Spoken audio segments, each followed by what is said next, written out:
Emotional से बोले होंगे, अक्सर मेरे साथ ही ऐसा क्यों। क्या ऐसा हुआ है आपके साथ कभी ना कभी? तो अपनी मुंडी हिला सकते हैं। और आप भगवान को कभी कभी ऐसा दोष देते हैं कि मेरे साथ ही ऐसा क्यों। तो मैं आपको बहुत ही शानदार शानदार एक रियल स्टोरी आपके सामने रख के एक मैं बात बताना चाहता हूँ कि मेरे साथ ही ऐसा क्यों। एक जबरदस्त एग्जाम्पल है जो इस पूरी दुनिया के लिए बहुत ही लाजवाब है। लेकिन कभी कभी मैं आपको बताना चाहता हूँ, some time you are do lose, यानी कि कभी कभी हारना भी पड़ता है, कभी कभी हारना पड़ता है। तो मैं आपको बताना चाहता हूँ, आर्थराइटिस दुनिया का प्रबर एग्जाम्पल है जो आज भी बहुत सारे लोग उसका एग्जाम्पल लेता है। जो एक टेनिस खिलाड़ी 3 बार वर्ल्ड चैंपियन बना हुआ, 3 बार वर्ल्ड चैंपियन, और उसकी एक रियल घटना, पूरे विश्व में 4 मुख्य टूर्नामेंट होता है। एक ऑस्ट्रेलियन ओपन टेनिस में, दूसरा फ्रांस ओपन, तीसरा यूएस ओपन, और तीसरा विंबलडन ओपन। ये 4 टूर्नामेंट पूरे विश्व में खेली जाती है। और आर्थराइटिस 3 बार वर्ल्ड चैंपियन बने, 3 बार। और यूं ही अपनी जिंदगी को यह मस्ती से जी रहा था, लेकिन अचानक उसको हार्ट सर्जरी करने की जरूरत। जब हार्ट सर्जरी करने की जरूरत पड़ी, उस समय उसको ब्लड की जरूरत थी, खून की जरूरत थी। बात है 1983 की, 1983 की, यानी कि करीबन आज से 40 साल पहले। और उस समय जब उसको ब्लड की जरूरत थी और उसको ब्लड दिया गया, लेकिन उस समय इतनी कुछ टेक्नोलॉजी नहीं थी कि कोई ब्लड देने से पहले प्रॉपर टेस्ट किया जाए। उस समय ऐसी कोई सुविधाएं नहीं थी, ऐसी कोई टेक्नोलॉजी नहीं थी कि अगर एक ब्लड की जरूरत हो तो हम किसी और का ब्लड लेकर उसको पूरी तरह से जांच किया जाए, उसको पूरी तरह से टेस्ट किया जाए कि इस ब्लड के अंदर ऐसी कुछ प्रॉब्लम तो नहीं है कि हम जिसको ब्लड दे रहे हैं उसको भी प्रॉब्लम हो जाए। यानी कि हम सभी को पता है कि अभी पूरी तरह से जांच किया जाता है, लेकिन शायद हो सकता है, मेरा ऐसा मानना है, उसके बाद शायद सबसे ज्यादा जांच करने की जरूरत पड़ी। जैसे ही उसको ब्लड दिया गया तो ब्लड जिसका था उसको HIV था, और ये ब्लड उसको दिया गया जो आर्थराइटिस, जिन्होंने 3 बार वर्ल्ड चैंपियन। और उस समय उसकी उम्र थी 36 साल। आप समझ सकते हैं उम्र कितनी, 36 साल। अभी तो खेलना बहुत बाकी था, अभी जिंदगी जीनी बहुत बाकी थी। लेकिन जब ऐसी बात उसके साथ हुई, जब उसका ब्लड उसको दिया गया और उसका ब्लड जब मिला, जिसका ब्लड था उसको HIV था, HIV हुआ था, और उसके कारण उसको भी HIV पॉजिटिव हो गया। किसको? आर्थराइटिस। और उस समय धीरे धीरे बात पूरे विश्व में फैल गई, आर्थराइटिस को HIV हो गया। और उस समय मैं आज भी आपको बताना चाहता हूं, बहुत सारे लोगों का कोई फैन होता है, कोई चाहत होता है। ऐसे ही उस समय उसके भी बहुत सारे फैन थे, उसके चहेते लोग थे, जिसको चाहते थे, जिसको प्यार करते थे, जिसकी तारीफ करते थे। वाह क्या बात है, क्या खिलाड़ी।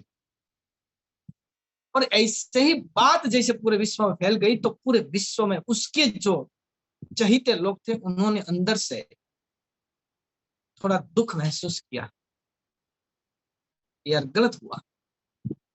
बहुत सारे लोगों ने उसको लेटर लिखा, शायद उस समय फोन की सुविधा हो या नहीं, मुझे पता नहीं। बहुत सारे लोगों ने लेटर लिखा और लेटर लिख के उसको आश्वासन दिया, उसका दर्द को हौसला देने की कोशिश। लेकिन आर्थ राइस ने किसी को जवाब नहीं दिया। लेकिन एक 15 साल का एक 15 साल का एक लड़का ने उसको लेटर लिखा, और लेटर में जो सवाल पूछा गया है, ये सबसे बड़ी चीज है, बहुत ही जबरदस्त। और यही जो सवाल है और उसका जो जवाब है, रियल में आज का प्रोग्राम का मुख्य एजेंडा है। और इस सवाल में जो पूछा गया 15 साल के एक नवयुवान ने, एक यंगस्टार ने, कि मैं जब भगवान से मिलूंगा, जब मैं भगवान से मिलूंगा, तब मैं भगवान से पहला सवाल ये पूछूंगा कि आपके साथ ऐसा क्यों। वो अपनी जो अंदर की एक इमोशनल बात, अपनी भावनाएं व्यक्त कर रहे थे इस लेटर में, और इस लेटर लिखा आर्थराइस को कि आपके साथ ऐसा क्यों किया भगवान।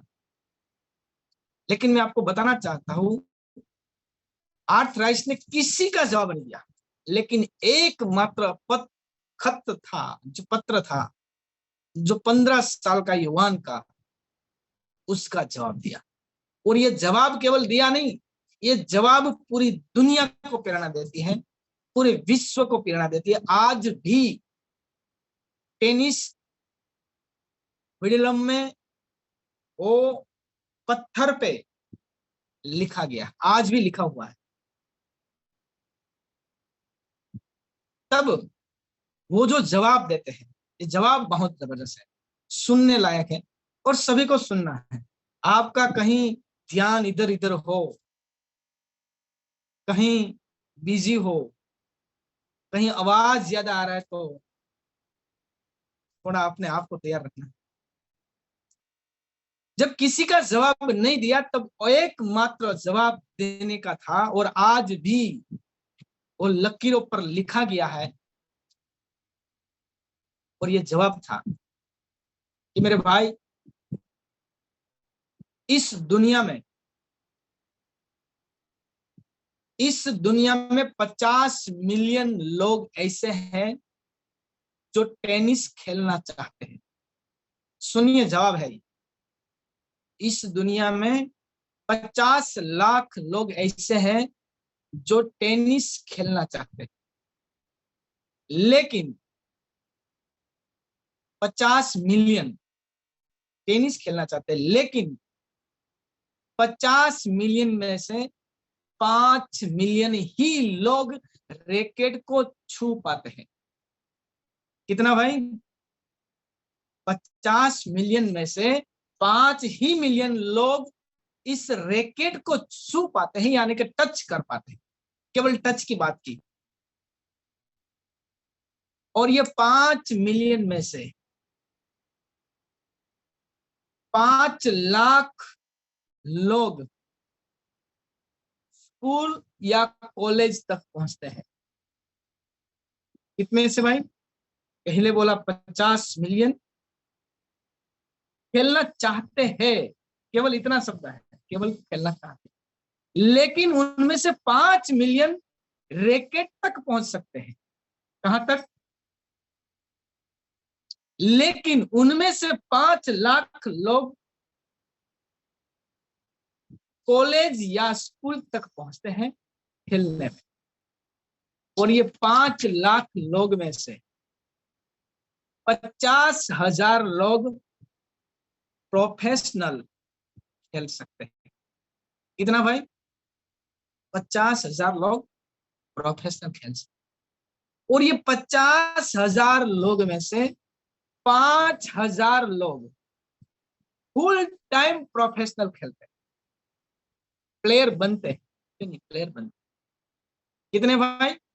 5,000 लोग। 50,000 में से 5,000 लोग फुल टाइम प्लेयर बनते हैं।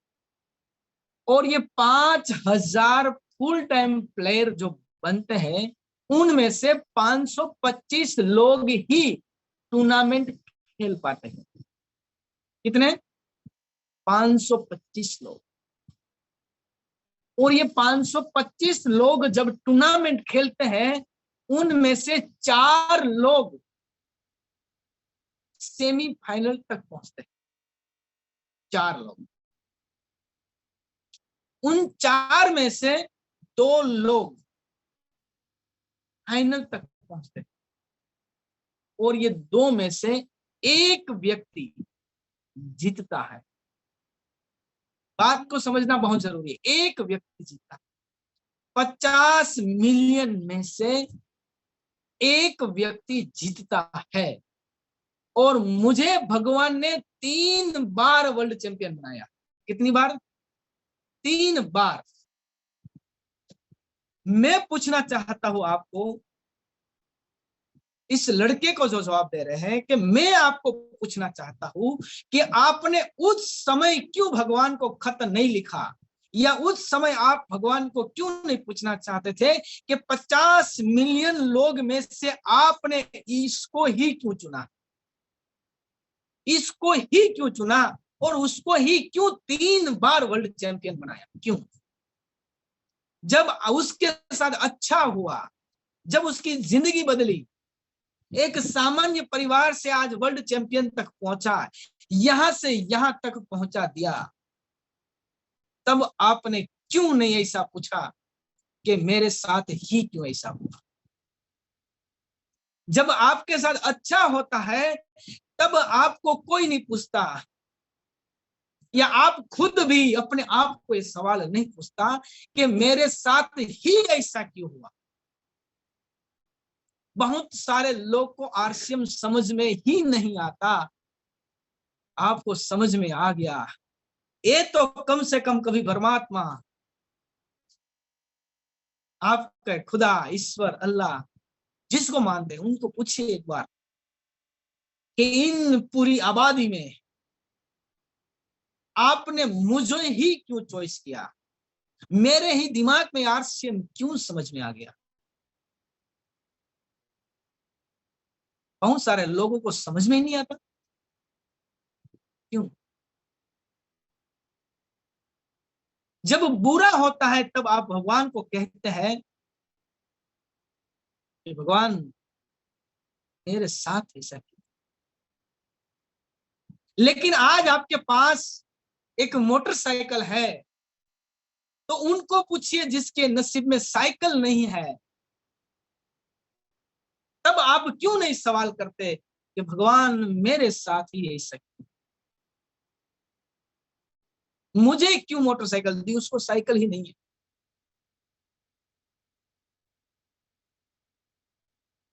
बहुत सारे ऐसे लोग इस दुनिया में जिसको दो दो टाइम खाने भी नसीब नहीं होता, और आप कहीं बार जूठा छोड़ देते हो, तब आप भगवान को क्यों ऐसा नहीं पूछते कि मेरे साथ ही ऐसा। बहुत ही जबरदस्त सब्जेक्ट है। शायद आपने एक नाम सुना होगा, मोटिवेशन स्पीकर है सोनू शर्मा जी। जब मैं उसको सुन रहा था, उन्होंने एक स्टोरी बताई खुद की। जब कोरोना का समय था, उस समय सुबह में उसका पापा का देहांत हो गया। कोरोना की वजह से। उसको अभी अग्नि संस्कार देते ही घर पे पहुंचे शाम को उसकी सिस्टर इन लॉ यानी कि उसके भाभी का देहांत। उसको अग्नि संस्कार देते हुए उसको अंदर से एक दर्द था, लेकिन हालात इतनी कम नहीं थी। उसकी पत्नी भी 27 दिन से आईसीयू में थी।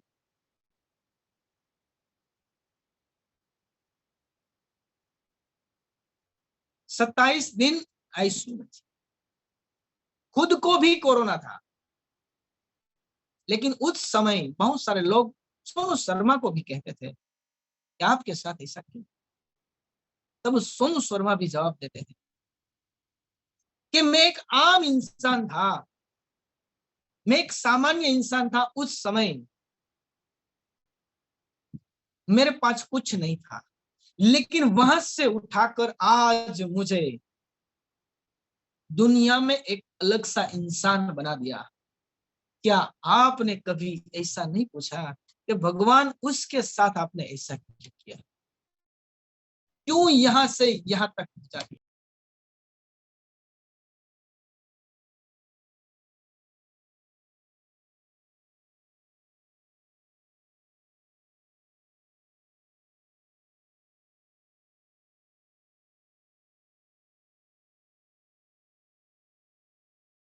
अपने मुंह से गाली निकलना, किसी का दोष देना शुरू कर देते हैं। लेकिन जब जब आपकी जिंदगी में कुछ अच्छा हुआ, जब आपकी जिंदगी अच्छी बनी, जब आपके पास कुछ,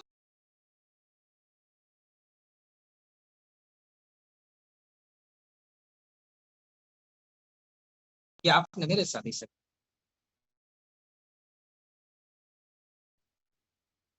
आप सोचिए अपनी जिंदगी को कहां थे, कहां पहुंचा। मुझे जीरो से हीरो तक पहुंचा दिया। मैं भी शायद अपने आप को सवाल, अगर मैं डायमंड में होता तो क्या देख सकता। क्या हवाई जहाज की सफर हो सकता। पूरी ट्रैवलिंग जो एसी कार एसी ट्रेन में की, क्या हो सकता था।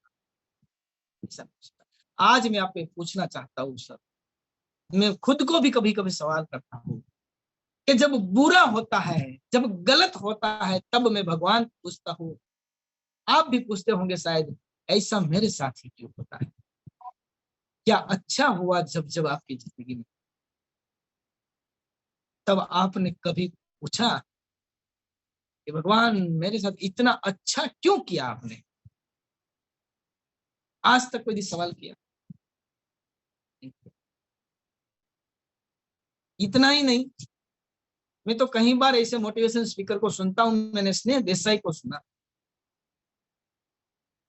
और जब मैं सुबह 6 बजे सूरत के अंदर इंडो स्टेडियम में सुनने के लिए गया था, उस समय की बात, पूरा स्टेडियम फुल हो जाता था। जब बहुत सारे लोग लेट आते थे, देरी से आते थे, और उस समय स्नेह देसाई पूछते थे उसको कि आप लेट क्यों आए। तब उसका जवाब था कि सर मैं तो टाइम पर आ गया था, लेकिन मुझे पार्किंग करने की सही जगह नहीं मिली, कहीं गाड़ी पार्क करने की जगह ही नहीं थी, और मैं परेशान था। और मैंने कई बार कहा कि कहीं जगह तो होनी चाहिए पार्क करने की। तब स्नेह देसाई का शब्द आज भी मुझे याद है। बात है 2010 की, और उस समय स्नेह देसाई ने पूछा इन ऑडियंस में जितने भी लोग बैठे थे उनको कि आपको सही तरीके से गाड़ी पार्क करने की जगह मिल गई, आपकी कार बहुत अच्छी तरह से कहीं रखी गई है, क्या आपने भगवान को थैंक्स किया कि भगवान कितनी अच्छी शानदार जगह मुझे दे दी कि जहां मेरी गाड़ी पार्क हो गई। कोई टेंशन नहीं, मैं बिंदास अपना प्रोग्राम को सही तरीके से अटेंड कर पाऊंगा, मेरा दिमाग कहीं इधर उधर नहीं होगा। लेकिन अगर आपको सही तरीके से गाड़ी रखने का मौका नहीं मिलेगा, आपने कहीं रोड पे पार्किंग करके आ गए, आप मुझे बताइए, क्या आपका मन इस प्रोग्राम सुनने में रहेगा कि आपका ध्यान इस कार पे रहेगा? क्या आपने उस समय भगवान को थैंक्स नहीं किया कि भगवान आपने कौन कितनी अच्छी जगह मुझे दे दी कि जहां अच्छी कार पार्किंग हो गया। लेकिन जब नहीं मिलता ना, तब हम कहते हैं लोग कैसे कैसे गाड़ी रख देते हैं, जगह ही नहीं रखते। ऐसे ही बहुत सारी जिंदगी में जब कभी कभी आपको लगे कि मेरे साथ गलत हुआ, मेरे साथ बुरा हुआ, मेरे साथ ऐसा हुआ, तब आप कभी कभी ये सोचे कि आपके पास जो नहीं था ये आपको मिल गया,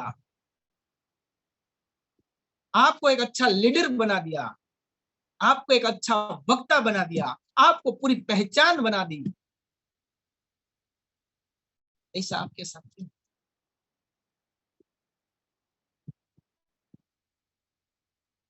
बहुत ही शानदार जानता,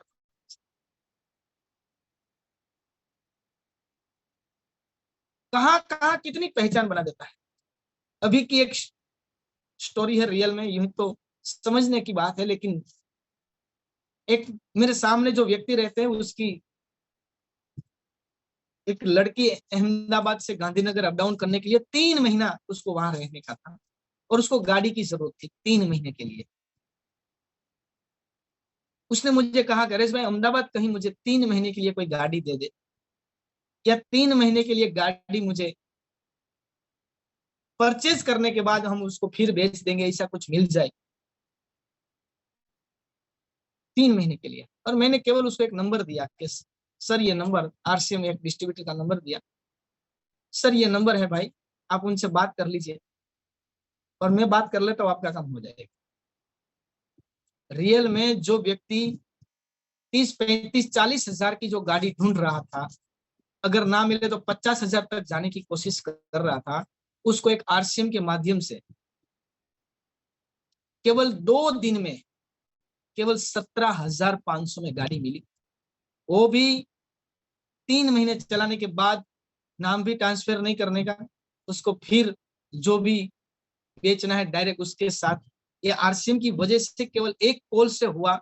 तब ये व्यक्ति ने मुझे कहा कि सर रियल में हमारी कमाई पैसा नहीं है, हमारी कमाई जो है ना, ये आपका एक कॉल, ये आपकी कमाई। तब मुझे ऐसा लगा कि भगवान ने गजब हमारे साथ ऐसा कि एक कॉल करने से आज आरसीएम में कोई भी सिटी में किसी को कुछ भी काम करना हो, आज हमारी इतना बड़ा परिवार दे दिया कि एक जूनागढ़ में अगर अर्जेंट काम हो तो एक कॉल से जूनागढ़ में काम हो जाए, अगर मुंबई में काम हो तो मुंबई में एक कॉल में मुंबई में काम हो जाए, अगर अहमदाबाद में एक कॉल में काम हो जाए, अगर पटना में एक कॉल में काम हो जाए, वेस्ट बंगाल में एक कॉल में काम हो जाए। ये हमने क्यों दिया है सब? हमें आज के बाद कभी ये मत सोचना कि भगवान ने मेरे साथ ऐसा किया। हमें ये सोचना है कि भगवान ने मेरे साथ इतना बड़ा दे दिया जो किसी को नहीं मिल रहा, आज भी किसी को नहीं मिल रहा। ये सोच, और यही एक चीज ऐसी है जो आपको कामयाबी की ओर लेके जाएगी, आपको एक सफल इंसान की ओर लेके जाएगी। लेकिन कचरा निकालने वाला, कूड़ा निकालने वाला, भड़ास निकालने वाला, गाली बोलने वाला, किसी और पर ठोस देने वाला आज तक इस दुनिया में सफल नहीं हुआ। आज के बाद एक बात डायरी में नोट करना है,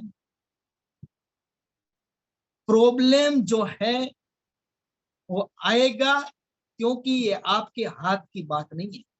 क्या प्रॉब्लम जो आता है आपके हाथ की बात नहीं है, लेकिन प्रॉब्लम सोल्व करना मेरे हाथ की बात है। सॉरी, ये बात मुझे जबरदस्त लगा। अगर प्रॉब्लम आता है जो आपके हाथ की बात होती तो क्या प्रॉब्लम आता? नहीं आता। बहुत सारे लोगों ने अपनी मुंडी हिलाई, मुझे अच्छा लगा। अगर प्रॉब्लम ही आपके बस की बात होती, अगर आपके हाथ की बात होती, अगर आपके कंट्रोल की बात होती, तो क्या प्रॉब्लम आता? जो भी प्रॉब्लम आया है वो आपके बस की बात नहीं थी, आपके हाथ की बात नहीं थी, आप कुछ कर भी नहीं सकते थे इस प्रॉब्लम के सामने। अब आपके पास एक ही विकल्प है, इस प्रॉब्लम को सोल्व कैसे किया जाए, ये है आपके हाथ की। रोने से कुछ नहीं होता, भड़ास निकालने से कुछ नहीं होता, अपने आप को क्रोधित करने से या रोने से कुछ नहीं होता। सोचना ये है कि इसको किस तरह से सोल्व किया जाए, किस तरह से उसको यहां से निकाला जाए, मैं किस तरह से यहां से बाहर निकल पाऊं, जो इस प्रॉब्लम मुझे परेशान ना कर पाए। ये बात है अपने हाथ, और जो अपने हाथ की बात है ही नहीं ना, उस पर सोचना नहीं है। जो अपने हाथ की बात है, जहां मैं जो कर सकता हूं, मैं अच्छा क्या कर सकता हूं, ये मेरे बस की बात, ये मेरे हाथ की बात है, मुझे उस पर सोचना है। लेकिन हम गलत सोचते हैं, प्रॉब्लम पर सोच रहे हैं कि प्रॉब्लम ऐसा क्यों हुआ, मेरे साथ ही क्यों, उसने ही क्यों किया। अब हो गया सो हो गया, अब यहां से मैं बाहर कैसे निकलूं, ये सोच। इसलिए एक और भी वाक्य लिखना है, कामयाबी कभी मांगने से नहीं मिलती, कामयाबी कभी मांगने से नहीं मिलती, ना तो भिख में मिलती, ना तो खैरात में मिलती। कामयाबी ना तो मांगने से मिलती, ना तो भिख में मिलती, ना तो खैरात में मिलती, ना तो कामयाबी रोने से मिलती, ना तो कोई तुक्के से मिलती। कामयाबी के लिए कुछ कर गुजरना, ना कामयाबी रोने से मिलती। रोते रहो मेरा बिजनेस नहीं बढ़ रहा है, मेरा स्लेब ही नहीं आ रहा है, हर बार कोई और उठा लेता है। रोते रहो अगर आपके हाथ में आ जाएगी, मांगते रहो अपलाइन से मुझे स्लेब दे दो, मांगते रहो अपलाइन से मुझे बिजनेस दे दो। मांगने से इस दुनिया में कुछ नहीं। इस बार फिर लिखिए, अगर नहीं लिखा है तो अपना अंगूर थोड़ा साइड में रख दीजिए, क्योंकि डायमंड वाले के लिए खास मैं कहूंगा, अंगूर यानी कि द्राक्ष नहीं, डायमंड वाले के लिए। कामयाबी मांगने से नहीं मिलती, ना तो भिख में मिलती, ना तो खैरात में मिलती, ना तो रोने से मिलती, ना तो तुक्के से मिलती।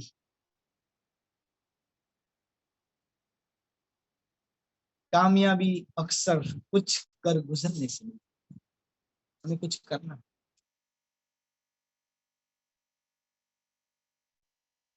बहुत ही जबरदस्त पॉइंट है। और ये क्यों, अगर समझ लो, हमारी लड़की के लिए, हमारे घर में जो लड़की है उसके लिए एक लड़का ढूंढना है। आपके पास तीन ऑप्शन है, एक एवरेज है, एक लूज है, और एक टैलेंट है। आप किसको पसंद करोगे? टैलेंट, सही है। तो भगवान भी आपको टैलेंट बनाना चाहते हैं, इसीलिए आपके सामने कुछ ऐसी चुनौती, कुछ ऐसी प्रॉब्लम, कुछ ऐसी मुश्किलें खड़ी करते हैं कि रियल में आपके अंदर वो टैलेंट बाहर निकले। रोने से कुछ टैलेंट बाहर नहीं निकलता, हारने से कुछ टैलेंट बाहर नहीं, हट जाने से या दूर हो जाने से टैलेंट बाहर नहीं। अगर हम पिक्चर भी यही पसंद करते हैं, जिस पिक्चर में उसके सामने सारी चैलेंज आए, फिर भी वो हीरो बाहर निकल जाए, वही तो स्टोरी बनती है और वही तो स्टोरी दिखती है। आपको ही भगवान हीरो बनाना चाहते हैं, आपको ही दुनिया के सामने एक रोल मॉडल बनाना चाहते हैं कि आपको देखकर दुनिया जीना सीखे, आपको देखकर दुनिया चलना सीखे, आपको देखकर दुनिया को एक चाहत जगे, काश मैं भी ऐसी जिंदगी जीना चाहता। कब होगी? रोने से नहीं होती, शॉर्टकट से नहीं होती जिंदगी। कहीं कामयाबी नहीं मिलती शॉर्टकट से, तुक्के से भी नहीं मिलती, कोई तुक्का अपना जाए।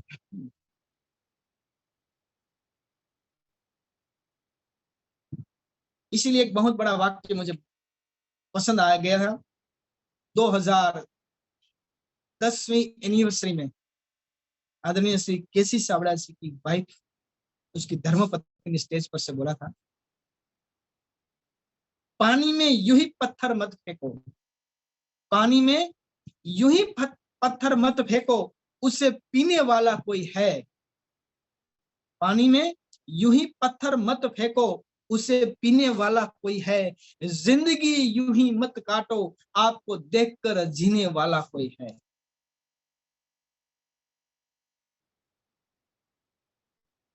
अगर पानी में पत्थर फेंकते ना आपने, हमको लगता है क्या फर्क पड़ेगा, लेकिन कोई पानी पीता है भाई। यूं ही पानी में पत्थर मत फेंको, उसे पीने वाला कोई है। जिंदगी यूं ही मत काटो, आपको देखकर जीने वाला कोई है। आपको देखकर कोई जिंदगी जीता है। कोई ना कोई ऐसा व्यक्ति आपको देखकर प्रभावित होता है। तो यूं ही मत काटो जिंदगी। कुछ हीरो बनना है, कुछ अलग करके दिखाना है, प्रॉब्लम है उसको सोल्व करना सीखना है। और एक दिन ऐसा बन जाओ, कोई भी प्रॉब्लम है एक मिनट में सोल्व कर सकता, ऐसा बन जाओ। मैं भी आज महसूस करता हूँ ऐसा, कोई भी प्रॉब्लम है एक मिनट में सोल्व कर सकता हूँ। यूं ही प्रॉब्लम सोल्व करना बिल्कुल जबरदस्त है, लेकिन ये कब होगा? जब आप बहुत सारे ऐसे प्रॉब्लम को सोल्व करना सीख गए, फिर एक मिनट होगी प्रॉब्लम सोल्व करना।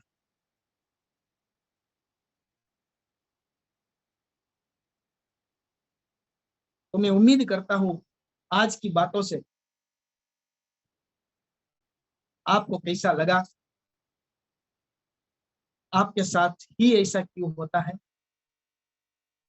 आपको अगर ऐसा लगता है कि मेरे साथ ही ऐसा क्यों होता है, तब कभी कभी आप ये सोचिए कि भगवान ने मुझे ऐसी जिंदगी दी है जो औरों से कहीं बेहतर शायद अच्छी है। कभी कभी मैं किसी के सामने देखता हूँ, किसी की पत्नी ऐसी होती है, और इससे देखकर ऐसा लगता है क्या बात है यार, पति पत्नी ऐसी है जो पति को मारती है। देखा है ऐसा मैंने खुद, कहीं कहीं मेरे सामने स्टोरी आती है। तब हर एक पति को कहना चाहता हूँ, आपको ये देखकर ऐसा लगे क्या होगा, उनसे तो अच्छा है।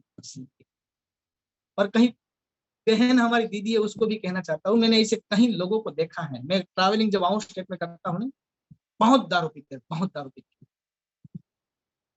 और फिर भी दारू पीने के बाद बस में खड़े रहने की जगह नहीं होती।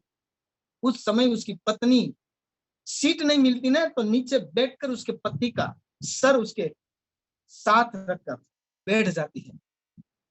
तब अंदर से ऐसा होता है क्या बात, क्या ऐसी हालात होने के बाद भी वो अपने परिवार को संभालती, परिवार को गुजारा करती, दारू देने का पीने का पैसा भी देती सामने से। तो हमें ये भी देखकर समझना चाहिए कि मेरे साथ भगवान ने बहुत अच्छा किया, वहां से हमें कुछ बाहर निकल। और आपको मैं फिर एक बार कहना चाहता हूँ, आरसीएम आपको मिला है ना, बहुत ही अच्छी बात है। दिनेश भाई कहता है मनुष्य जीवन मिलना सौभाग्य की बात, भारत देश में मिलना अति सौभाग्य की बात, लेकिन आरसीएम मिलना दुर्लभ बात, बहुत ही अच्छी बात। और यहां से आपको कामयाब बना दिया, तो क्या बताओ, उसके लिए कोई शब्द नहीं, वर्ड्स नहीं है उसके लिए। और कामयाबी का मतलब ये नहीं है आपको इनकम मिले, कामयाबी का मतलब ये है कि आपको पहचान मिली, आपको कुछ सीखने को मिला, आपको मजबूत किया, आपको लड़ने और जीतने की जिंदगी दी, कहीं ऐसा परिवार दिया, कहीं से सीखने को मिला। तो ये है, भगवान ने मेरे साथ ऐसा किया। बस आपको ये सोचना है, इतना अच्छा दे दिया आपको, उनमें से बाहर निकलिए, और अच्छा देंगे आपको, और अच्छा देंगे। लेकिन रोते रहेंगे, भीख में कामयाबी मांग,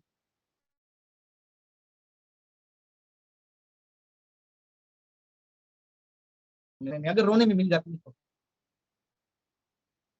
आप बोलिए 2 दिन हम प्लानिंग करेंगे पूरा, अगर आपको रोने से मिल जाए तो दूसरा लास्ट तारीख है आज डायमंड क्लब की, और मैं उन सभी साथी को रिक्वेस्ट करना चाहता हूं जिन्होंने डायमंड क्लब नहीं किया है, या फिर भी कहीं ना कहीं रोते रहते हैं कि डायमंड क्लब मेरे से नहीं होता, उनको मैं कहना चाहता हूं, शायद आपको मिलना है तो मैं एक व्यक्ति को भी मिला सकता हूँ, शायद उसके पास एंड्रॉइड फोन नहीं है, इसलिए मैं यहाँ नहीं बता सकता, वरना मैं आपको यहाँ लाइव बता सकता। सूरत के अंदर अरुण नाकरानी है, बहुत सारे लोग उसको जानते हैं, मैंने कई बार उसकी स्टोरी भी यहाँ से बताई है, जो सही तरीके से अपने पैरों पर चल नहीं सकता, यूं ही चलने के लिए ऑटो में जाने के लिए, रिक्शा में जाने के लिए उसके पास पैसा भी नहीं होता।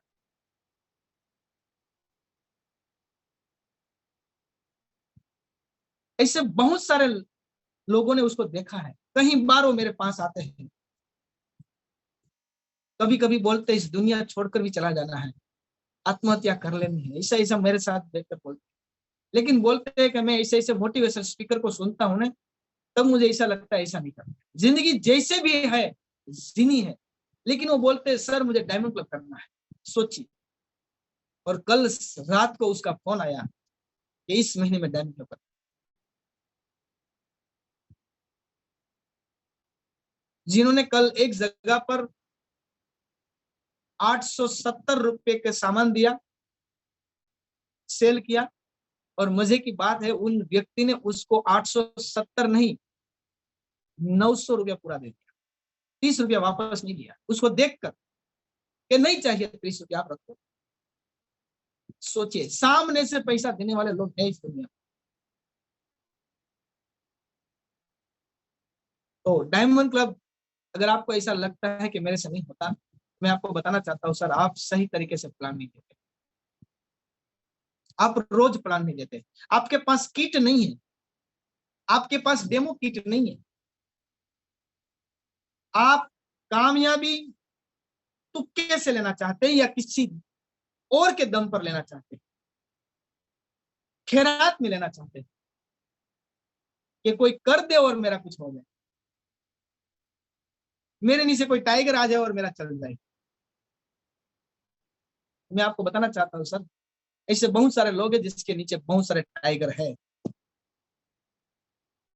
लेकिन बिजनेस नहीं चलता। बहुत सारे लोग हैं जिसके नीचे टाइगर है,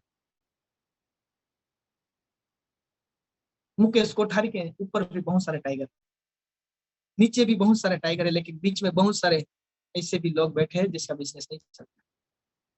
दिनेश चौधरी को बताने वाले भी व्यक्ति इस दुनिया में मिलता नहीं है, दिनेश चौधरी को कहां पूछो, वो भी एक टाइगर है, लेकिन जिन्होंने दिनेश चौधरी को आरसिंह बताया वो नहीं मिलता।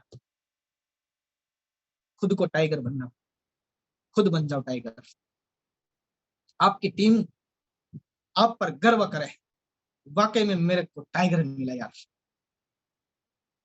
अब खुद टाइगर बन जाओ। वो टाइगर तब बना जाएगा जब डायमंड क्लब नहीं होता, फिर भी करेंगे, करेंगे कुछ करेंगे, सेल करेंगे, प्लान ज्यादा दिखाएंगे, किट अगर नहीं है तो ले लेंगे। मुझे बहुत सारे लोगों को मैं देख रहा हूँ, किट नहीं है अभी उसके पास, किट नहीं, और जब कहते हैं तो उसको लगता है जबरदस्ती कर रहे हैं मेरे साथ, जबरदस्ती नहीं करते सर, हम आपको कामयाब देखना चाहते हैं। आप खुद बोलना शुरू कर दो स्टेज पर जाकर।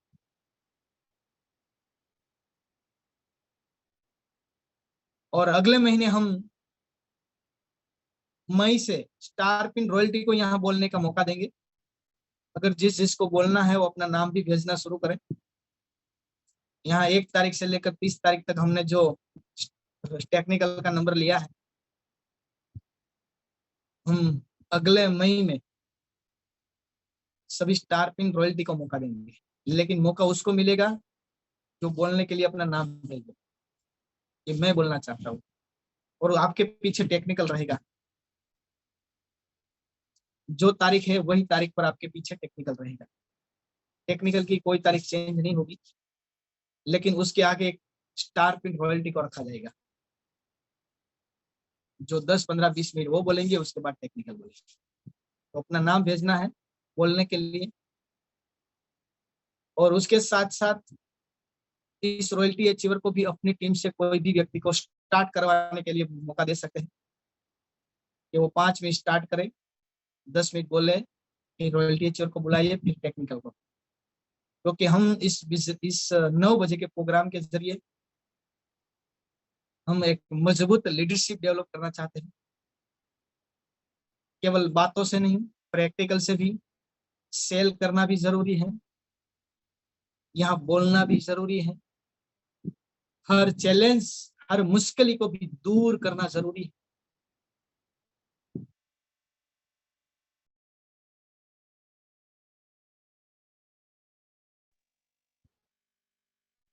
दुनिया के सामने बता सकते हैं सर कि हमें कामयाबी खैरात में नहीं मिली, तुक्के से नहीं मिली, मांगने से नहीं मिली, कहीं भीख में नहीं मांगी है सर। मैंने काम किया है, हर हालात में मैंने लड़ा है, हर मुश्किल का सामना किया है। और मुश्किल का सामना कैसे किया जाता है ना, चलिए मैं बताऊँ आपको। लो, चलिए मैं बताऊँ। लेकिन ऐसे ही आपको टर्नओवर मिल गया, ऐसे ही आपका बिजनेस चल गया, आपको रॉयल्टी और टेक्निकल मिल गया, तब आप नहीं बोल सकते। आप ऐसा नहीं बोल सकेंगे कि चलिए मैं आपको बताऊं मुश्किलें कैसे दूर की जाती। तो फिर एक बार, प्रॉब्लम है आपके हाथ की बात नहीं, प्रॉब्लम सोल्व करना आपके हाथ की बात। आज के बाद प्रॉब्लम खड़ा मत करिए, प्रॉब्लम सोल्व करना सीख जाइए, कैसे सोल्व करें। ओके, थैंक यू, धन्यवाद। कल